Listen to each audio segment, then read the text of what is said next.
¿Qué tal? Mi nombre es Carlos Juárez Mejía, soy estudiante del Instituto Tecnológico Latinoamericano, curso la licenciatura de Derecho. Este trabajo es para la materia de Ciencia Política impartida por el docente Jorge Raúl Horta Salinas.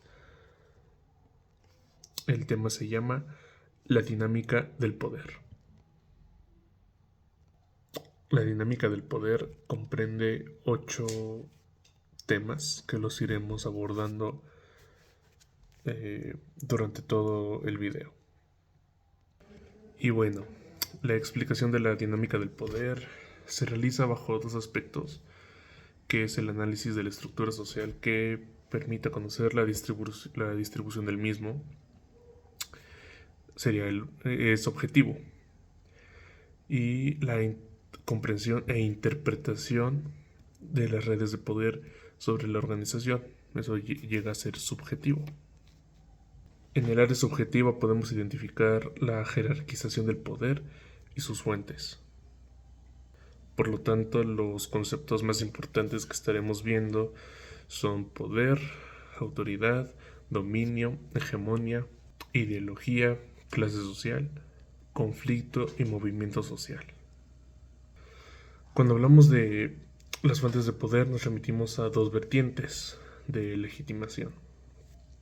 La primera está vinculada con la normatividad y la objetividad y surge de la interrelación dialéctica entre poder y derecho, en la que la autoridad del Estado otorga a la relación mando-obediencia un marco jurídico que le permita aplicar la coacción y contar con el derecho como una fuente de legitimidad.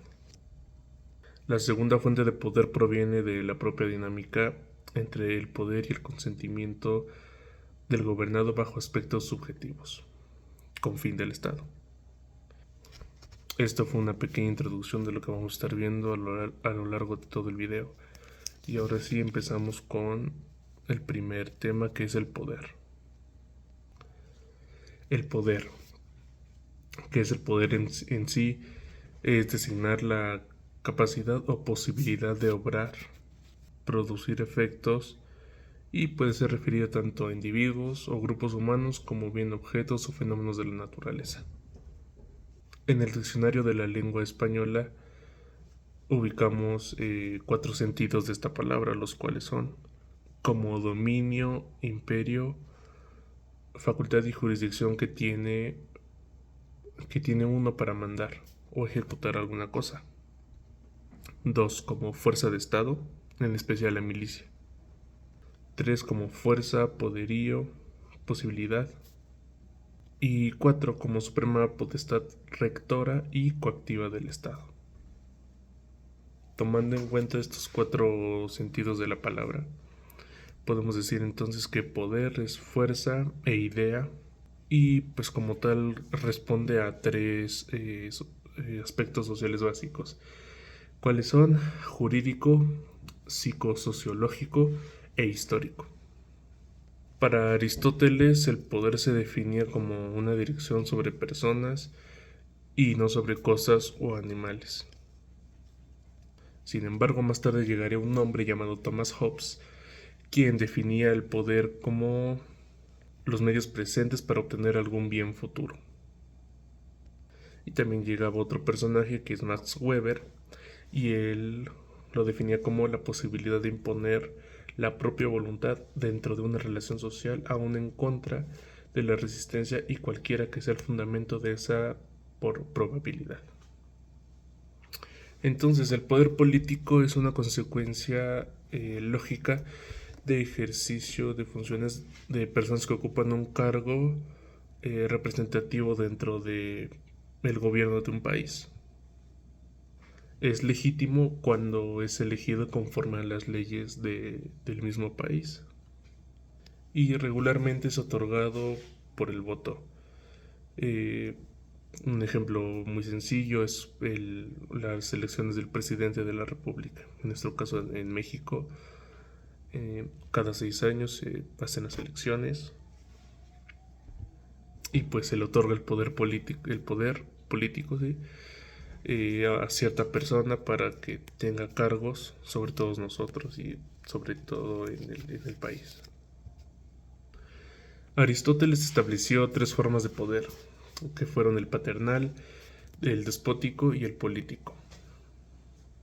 Para el siglo XVII, John Locke también señalaría los tres tipos de poder: el paternal o poder de los padres, el político al que renuncia el hombre para eh, poder establecer a la sociedad y permite crear la división entre gobernados y gobernantes.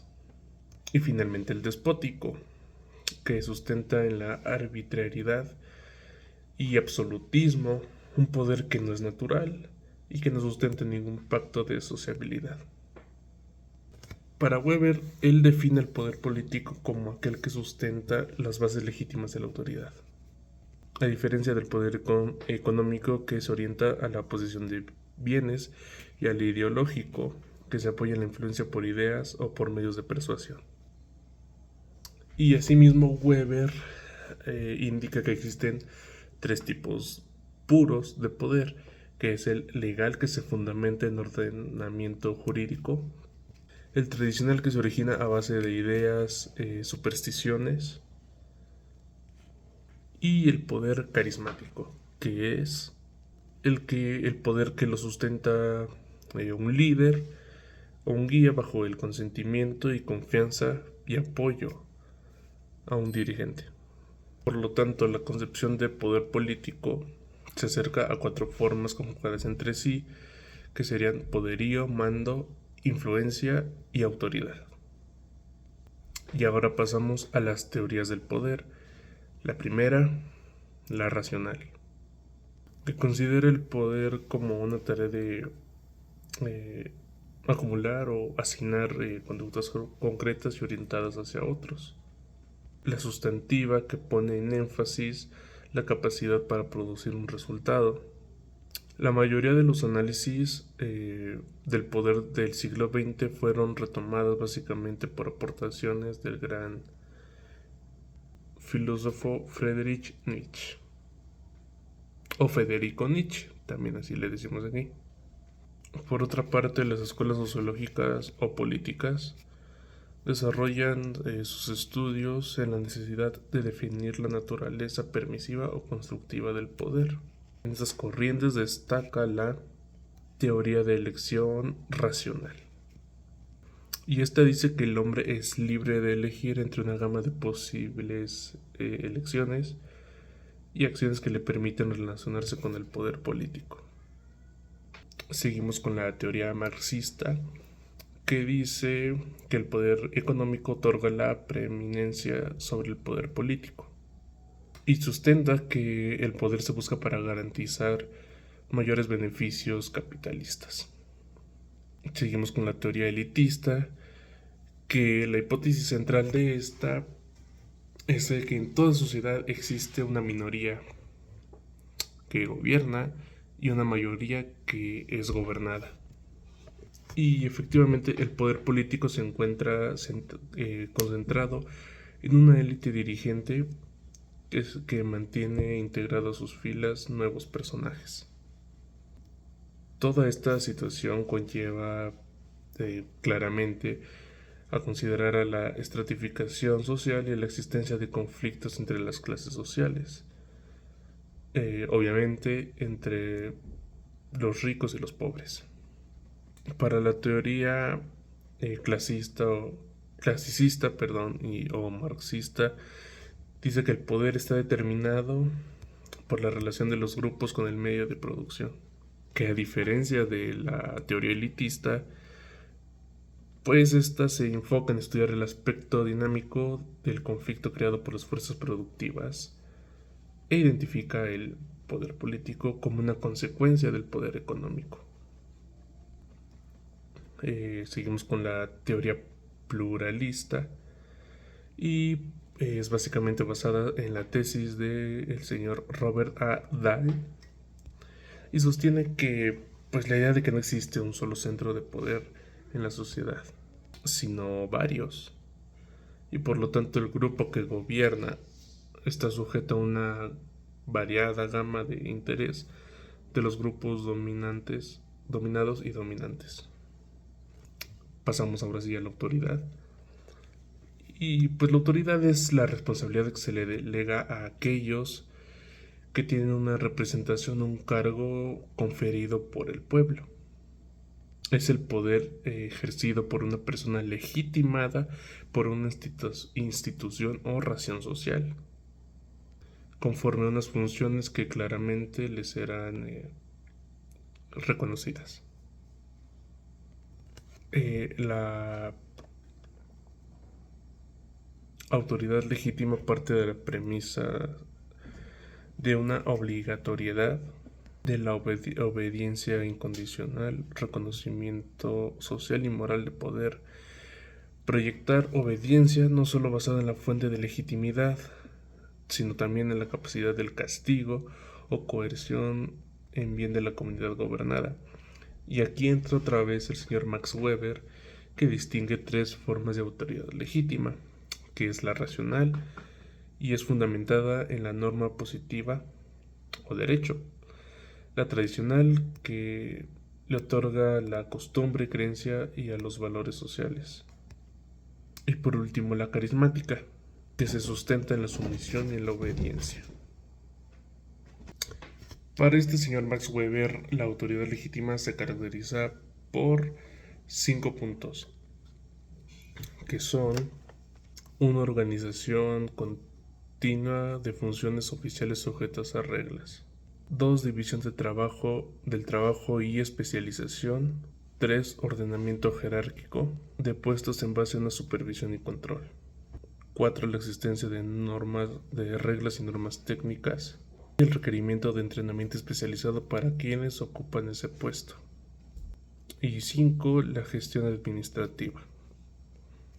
Pasamos a uno de los temas que me llamó mucho la atención, que fue la dominación. Y bueno, la idea de la dominación en sí está relacionada con el conjunto de comportamientos, costumbres o prácticas políticas centradas en relaciones de conciencia que establecen el dominio de un individuo sobre una sociedad. De ahí pasamos a la dominación política, que de nueva cuenta Max Weber nos dice que es la probabilidad de imponer una voluntad propia dentro de una situación social. Y pasamos otra vez a la legitimidad, y también se dice que la legitimidad en la dominación se considera solo como una probabilidad. Entonces pasamos ahora a las clasificaciones de los 3 tipos puros de dominación legítima. El primero, de carácter racional, que descansa en la creencia de la legalidad de ordenaciones estatuidas y de los derechos. 2. De carácter tradicional, que es la creencia cotidiana en la santidad de las tradiciones que rigieron. Y por último, de carácter carismático, que es la entrega extracotidiana de la santidad, heroísmo o ejemplaridad. Ahora vamos a mencionar a otro personaje, que es el sociólogo uruguayo Alfredo Herrandonea, y señala cómo las formas de dominación en el capitalismo, pues la explotación, dominación económica, la coacción física y la política burocrática generalmente está constituido por estructuras del Estado. Pasamos a la hegemonía, que según otro personaje llamado Antonio Gramsci, la hegemonía es la dominación y mantenimiento de poder que ejerce una persona o un grupo en clave de persuasión a uno minoritario, imponiendo sus valores, creencias, ideologías que sostienen al sistema mayoritario. La hegemonía es un sinónimo de dirección suprema, y pues se utiliza para indicar el poder absoluto conferido a los jefes de los ejércitos, que se les llaman hegemini o guías. Los autores más importantes de esta corriente fueron Lenin y Gramsci. Si bien Carlos Marx no definió la hegemonía, sentó las bases de una precisión diferente en sus escritos del Manifiesto Comunista y el 18 Brumario de Luis Bonaparte. Pasamos a la clase social.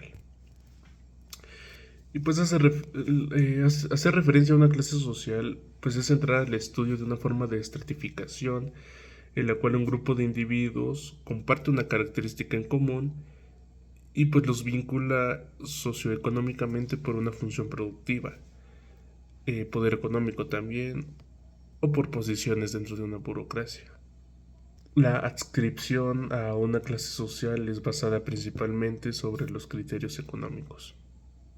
La palabra clase social se utiliza en su acepción, para designar a los grupos en que se divide una sociedad, eh, o a los contribuyentes según su capacidad económica. La clase social, vista desde el punto de vista teórico, pues se utiliza para identificar a los grupos sociales que surgen de las desigualdades en la estructura económica principalmente.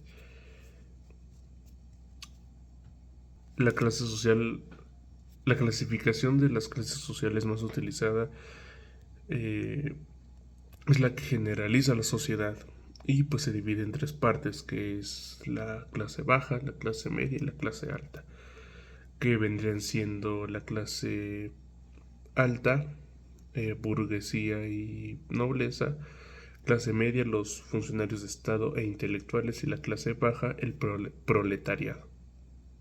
Y cuando estás en una clase social, principalmente alta o baja, pues ya predispones a tus hijos a seguir eh, en esa clase social, ya sea desfavorecida o favorecida, como bien puede ser en un ejemplo de una persona de clase social baja.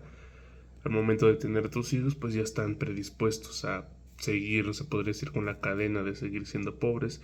En cambio, cuando pasa con una persona de clase alta, ya sea funcionario de Estado, ya sea de la burguesía o de la nobleza, al momento de tener tu hijo, pues él puede seguir tus pasos y seguir con como digo, con la cadena de los ricos, ¿no? De los ricos o de los pobres. Como les mencionaba, el análisis de las clases sociales resalta a dos clases antagónicas, que es la burguesía y el proletariado.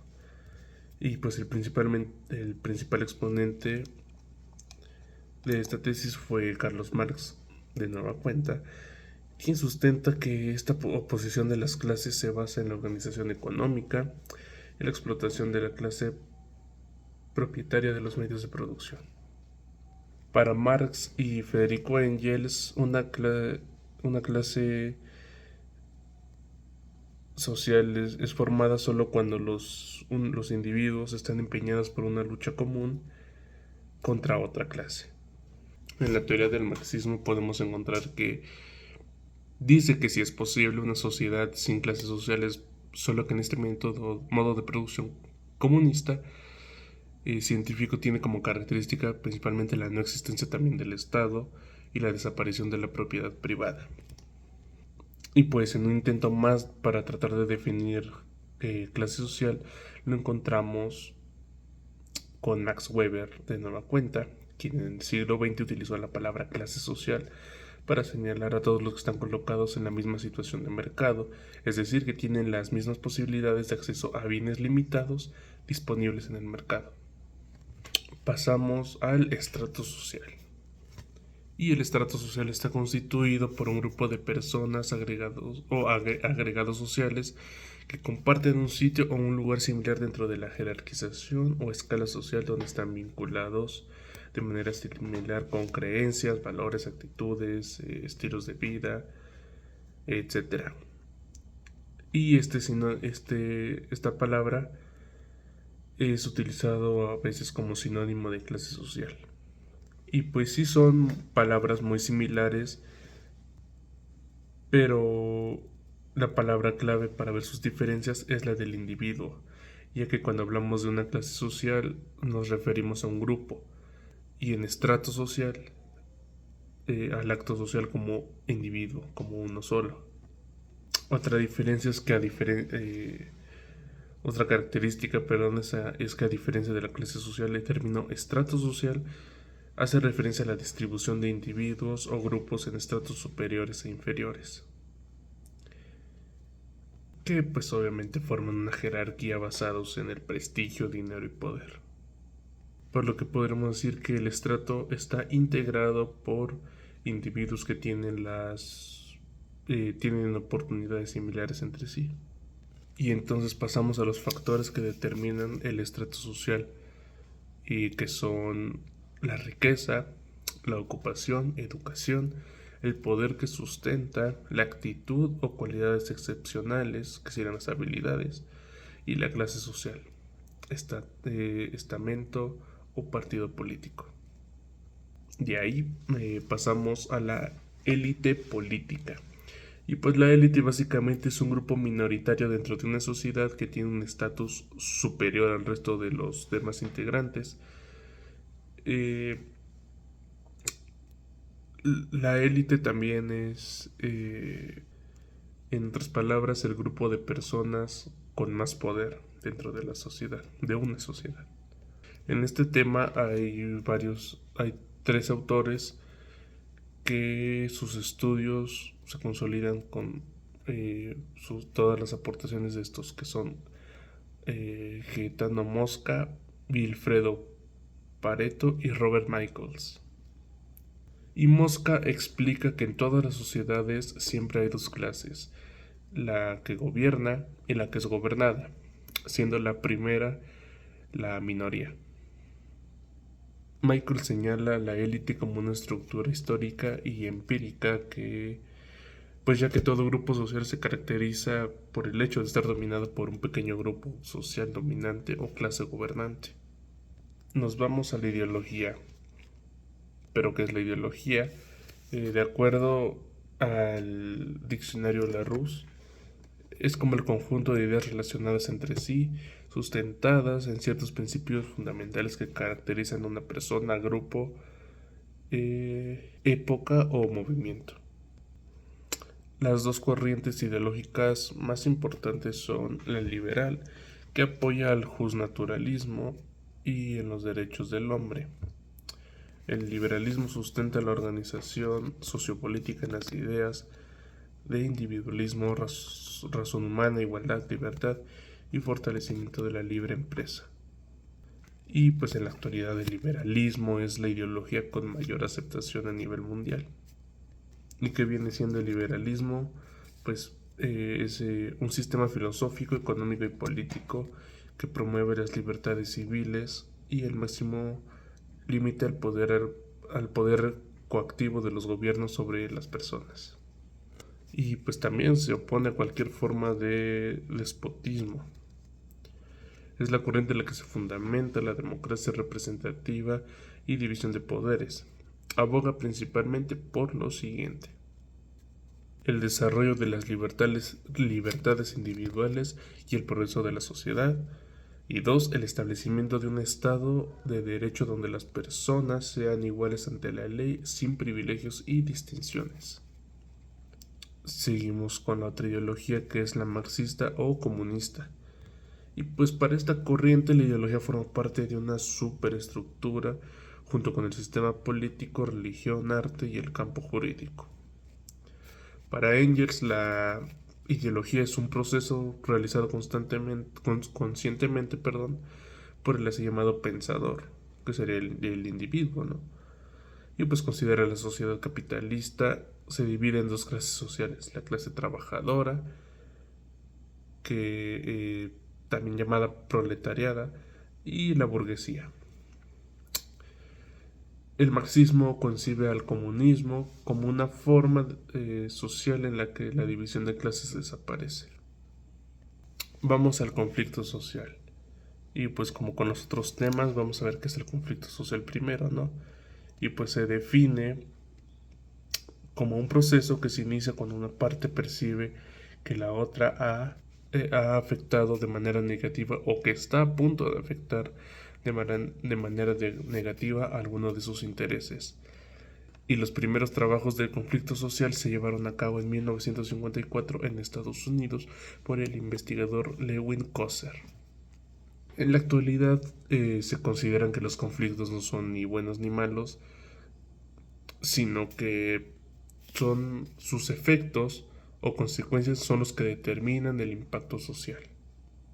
Los elementos de un conflicto son las partes, primero, que pueden ser dos o más, la oposición de intereses, que son las partes que no ceden generalmente, y el choque de derechos o pretensiones. Pasamos a los movimientos sociales. Y pues los movimientos sociales se refieren a la agrupación no formal de individuos o organizaciones dedicadas a cuestiones políticos sociales que tienen como finalidad un cambio social. La escritora argentina Elizabeth Yelin, en el artículo de Otros silencios, otras voces, el tiempo de la democratización, define el movimiento social como aquellas acciones colectivas con alta participación de base que utilizan canales no institucionalizados y que al mismo tiempo van elaborando sus demandas, van encontrando formas de acción para expresarlas y se van constituyendo en sujetos colectivos, es decir, reconociéndose como grupo o categoría social. Es decir, que un movimiento social pues es una forma de acción colectiva que conlleva la preexistencia de un conflicto o tensión que trata de resolverse haciéndola visible. ¿Qué busca un movimiento social? Pues busca y practica una identidad colectiva y supone un conjunto de ideas y creencias, la ideología, sobre cómo deben ser las decisiones políticas. Un movimiento social puede surgir como consecuencia de tres principales razones. La primera es las tensiones o fracturas estructurales, ya sean de estructuras del trabajo, las familiares o urbanas. Dos, de que no existen formas persistentes, organizaciones, de solucionar el conflicto. Y que un grupo de gobernados no concuerde con los intereses colectivos o la forma de alcanzar el bien común. Los movimientos sociales en América Latina pues pueden agruparse en cuatro grandes categorías. El primero son los movimientos urbanos, que pues son los obreros, eh, más comúnmente las minorías sexuales, ya sea porque buscan precisamente la aceptación de la sociedad por como son, eh, bueno, entre otros temas, ¿no? Eh, el de movimientos de mujeres, el más conocido, el de las marchas feministas, ¿no? Otra es la de los movimientos de derechos humanos y el movimiento de gente, ¿no? Que serían las migraciones. Y bueno, pues eso sería todo en el tema de hoy. Espero haber sido claro, espero no haber enredado mucho los temas, que los haya dividido bien para que se pueda entender. Sobre todo entender de una manera fácil, ¿no? Porque es un tema muy extenso que me llevaría por lo menos unas 2 horas de video, ¿no? Lo traté de resumir lo más que pude. Y pues eso sería todo por mi parte. Les agradezco que hayan visto el video.